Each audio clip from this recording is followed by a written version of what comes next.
Hi friends, welcome back to our channel. Friends, మన channel cricket సంబంధించిన ప్రతి చిన్న అప్డేట్ మన ఛానల్లో రెగ్యులర్ వాసి ఉంటాయి. ఇంకా మన ఛానల్ని సబ్స్క్రైబ్ చేసుకోకపోతే ఫ్రెండ్స్ వెంటనే సబ్స్క్రైబ్ చేసుకోండి అండ్ పక్కన బెల్ని యాక్టివేట్ చేసుకోండి. అండ్ అదే ఇంకా మన వీడియోని లైక్ చెప్తే ఫ్రెండ్స్ వెంటనే లైక్ చేసి మన వీడియోలోకి అయితే ఎంటర్ చేద్దాం. ఫ్రెండ్స్ తప్పకుండా లైక్ చేయండి. లైక్ చేస్తే మన వీడియో మార్కెట్కి ఫాస్ట్ రీచ్ అవుతుంది. ఇక ఐపీఎల్ 2025లో మ్యాచ్ నెంబర్ 57 వచ్చేసి Chennai super Kings versus Kolkata night riders. ఇక రెండు టీములలో చూసుకుంటే కేకేఆర్కి మోస్ట్ ఇంపార్టెంట్ మ్యాచ్. ఇంకా వాళ్ళ ఛాన్సెస్ అన్నది స్టిల్ ఉన్నాయని చెప్పుకోవచ్చు. మరైపు సిఎస్కే ప్రైడ్ కోసం ఆడతారు.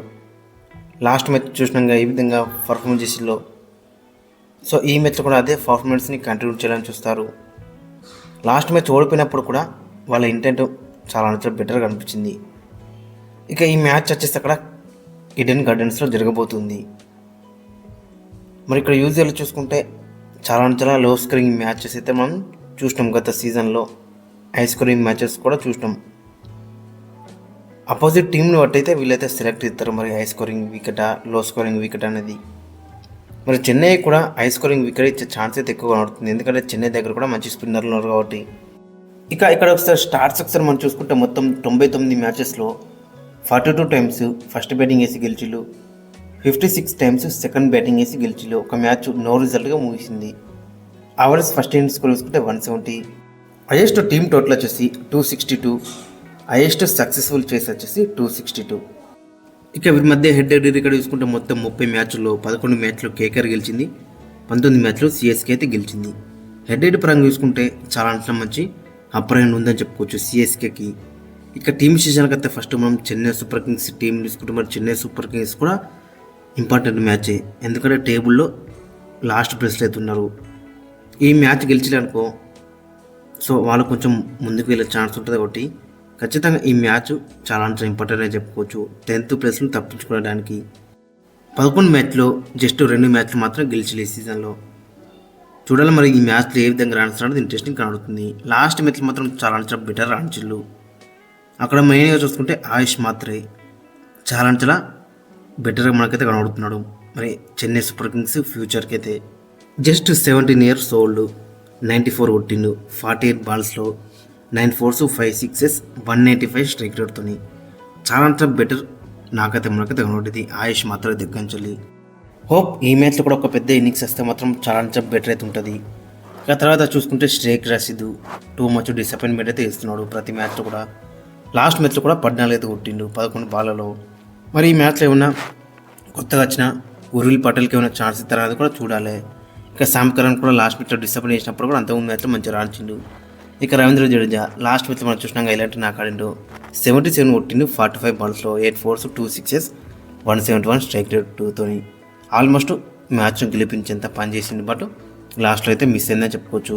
ఇక తర్వాత ఎంఎస్ ధోని మరి లాస్ట్లో వస్తున్నాడు, ఆ ఫినిషింగ్ టచ్ అయితే ఇవ్వలేకపోతున్నాడు గతంలో ఉన్నట్టు. ఇక శివన్ దుబే కూడా కొంచెం డిసప్పాయింట్ చేస్తున్నాడు. ఇక బౌలింగ్లో చూసుకుంటే లాస్ట్ మ్యాచ్లో అయితే ప్రతి ఒక్కరు కూడా 2 minute రన్స్ అయితే లీగ్ చేసిలు.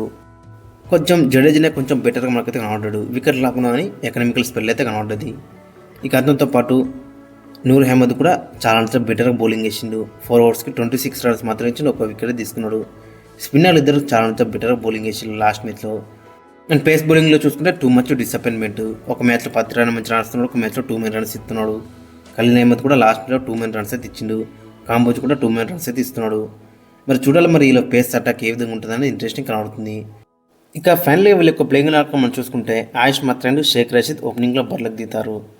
ఇక నెంబర్ 3లో శామ్ కరణ్, 4లో రవీంద్ర జడేజా, 5లో డివల్ బ్రేవిస్, 6లో శివన్ దుబే, 7లో ఎంఎస్ ధోని, 8లో అన్షుల్ కంబోజర్, కమలేష్ నాగర్కోటి, 9లో నూర్ అహ్మద్, 10లో ఖలీల్ అహ్మద్, 11లో Matheesha Pathirana, Nathan Ellis, impact పర్గా ఉర్విల్ పటేల్. ఇక్కడ మనం మెయిన్గా చూసుకుంటే ఉర్విల్ పటేల్కి ఛాన్స్ రావచ్చు అండ్ కమలేష్ నాగర్కోటి కూడా ఛాన్స్ రావచ్చు. ఇక మరోవైపు కేకేఆర్లో చూసుకుంటే కేకేఆర్కి మాత్రం చాలా ఇంపార్టెంట్ మ్యాచ్ అని చెప్పుకోవచ్చు. ఈ మ్యాచ్ గెలిస్తేనే వీళ్ళకైతే ఛాన్స్ అయితే ఉంటుంది మరి ప్లే ఆఫ్స్కి వెళ్ళడానికి. సో మరి ఏ విధంగా రాణిస్తున్నది ఇంట్రెస్టింగ్ కనబడుతుంది. లాస్ట్ 2 మ్యాచ్లు మనం చూసుకుంటే చాలా బెటర్ రాణించులు. ఆల్రౌండ్ పర్ఫార్మెన్స్ అయితే మనకైతే కనబడ్డది, బ్యాటింగ్లో కానీ బౌలింగ్లో కానీ. లాస్ట్ మ్యాచ్లో ఒక రన్ 30 అయితే గెలిచిళ్ళు. కొంచెం బౌలింగ్ అనేది కొంచెం డిసప్పాయింట్ చేసింది. బట్ ఎనీవే మ్యాచ్ అయితే గెలిచిళ్ళు. ఓపెనర్స్ ఇద్దరు కూడా చాలా అంటే మంచి ఫామ్లో అయితే కనబడుతున్నారు.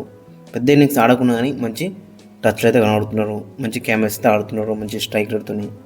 ఇక నెంబర్లో అజంక్ రహానే కూడా కన్సిస్టెంట్గా మంచి క్యామెరాస్ అయితే ఆడుతున్నాడు. బట్ దాన్ని పెద్ద నక్కింది అయితే కనబడలేకపోతున్నాడు.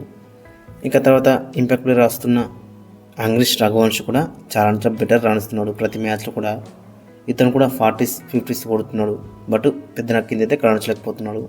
రసల్ కూడా లాస్ట్ మీద ప్రమోషన్ దొరికింది, చాలా అంటే బెటర్ రాణించిండు. మ్యాచ్ విన్నింగ్ పర్ఫార్మెన్స్ అయితే కనబడ్డది రసల్ దగ్గంచల్లి. 57 అయితే స్కోర్ చేసిండు 25 బాల్స్లో, 4 4s 6 6s 228 స్ట్రైక్ రేట్తో. ఇక లాస్ట్లో వచ్చిన రింకు సింగ్ కూడా 19 అయితే కొట్టిండు, 316 స్ట్రైక్ రేట్తో, 6 బాల్స్లో 1 4 2 6s. ఇక తర్వాత వీళ్ళకి డిసప్పాయింట్మెంట్ ఏంటంటే వెంకటేష్ అయ్యారు. సో మరి ఇతను ఏ విధంగా రాణిస్తున్నాడో ఇంట్రెస్ట్ కనబడుతుంది. లాస్ట్ మ్యాచ్లో అయితే దానికైతే బ్యాటింగే రాలేదు ఇంకా. ఇక బౌలింగ్లో చూసుకుంటే బౌలింగ్లో 2 మిలియన్ రన్స్ అయితే లీక్ చేసిండు లాస్ట్ మ్యాచ్లో. ఫస్ట్ బ్యాటింగ్ వేసి 200 కొట్టినప్పుడు కూడా దాని అయితే చాలా అంటే కష్టపడ్డారు డిఫెండ్ చేసుకున్నారు. దానికి వైభవ్ అరోరా 50 ఇచ్చిండు, మొయిన్ అలీ 43 3 ఓవర్లకి, హర్షిత్ రాణా 4 ఓవర్లకి 40, వరుణ్ చక్రవర్తి 3కి 32 2 వికెట్లు తీసుకున్నాడు, చాలా బెటర్ రాణించిండు. ఇక సునీల్ నారాయణ కూడా వికెట్ రాకుండా మంచిగా రాణించిండు. బట్ పేస్ బౌలర్లో మాత్రం 2 మిలియన్ రన్స్ అయితే ఇస్తున్నారు. ఇక ఈ మ్యాచ్కి వీళ్ళ యొక్క ప్లేయింగ్లో మనం చూసుకుంటే గుర్బజ్ అండ్ సునీల్ నారాయణ ఓపెనింగ్లో బరిలోకి దిగుతారు. ఇక 3లో అజంక్ రహానే, 4లో వెంకటేష్ అయ్యర్ వస్తే బెటర్ అయితే ఉంటుంది, 5లో రింకు సింగ్, 6లో ఆండ్రే రసెల్, 7లో మొయిన్ అలీ, హెన్రిక్ నోకియా, 8లో రమన్దీప్ సింగ్, 9లో హర్షిత్ రాణా, 10లో వైభవ్ అరోరా, 11లో వరుణ్ చక్రవర్తి, ఇంపాక్ట్ ప్లేయర్గా అంగ్రీష్ రఘువంశీ. ఈ మ్యాచ్లో మెయిన్గా చూసుకుంటే వీళ్ళ పేస్ బౌలింగ్లో 2 మిలియన్ రన్స్ అయితే వెళ్తున్నాయి. సో కాబట్టి హెన్రిక్ నోకియాకి ఛాన్స్ అయితే బెటర్ అయితే ఉంటుంది. అండ్ కేకేఆర్లో మెయిన్గా చూసుకుంటే Andre Russell and Sunil Narine, ఈ ఇద్దరు ఆల్రౌండర్స్ గిట్ట మంచిగా రాణిస్తే కేకేఆర్ గెలిచే ఛాన్స్ అయితే మనకి ఎక్కువ కనబడుతుంది. మరి చూడాలి మరి ఏ విధంగా రాణిస్తున్నది ఇంట్రెస్టింగ్ కనబడుతుంది. ఇక మరైపు చెన్నై సూపర్ కింగ్స్లో చూసుకుంటే మోస్ట్ ఇంపార్టెంట్ వచ్చేసాక ఆయుష్ మాత్రం మరి ఏ విధంగా రాణిస్తున్నది మనకి చాలా అంతా ఇంట్రెస్టింగ్ కనబడుతుంది. ఇక తర్వాత డివల్ బ్రేవిస్, ఇతను కూడా ఏ విధంగా రాణిస్తున్నది ఇంట్రెస్టింగ్ కనబడుతుంది. ఇక వీళ్ళిద్దరికిట మంచి రాణిస్తే ఖచ్చితంగా వీళ్ళకి కూడా ఛాన్స్ అయితే ఉంటుంది మరి గెలవడానికి. ఫ్రెండ్స్ మరి మీ యొక్క ఒపీనియన్ అయితే కింద కామెంట్స్లో అయితే మెన్షన్ చేయండి. మరి ఏ టీం గెలిచేది అండ్ మీ యొక్క ప్లేయింగ్ లెవెన్ కూడా కింద కామెంట్స్లో అయితే మెన్షన్ చేయండి.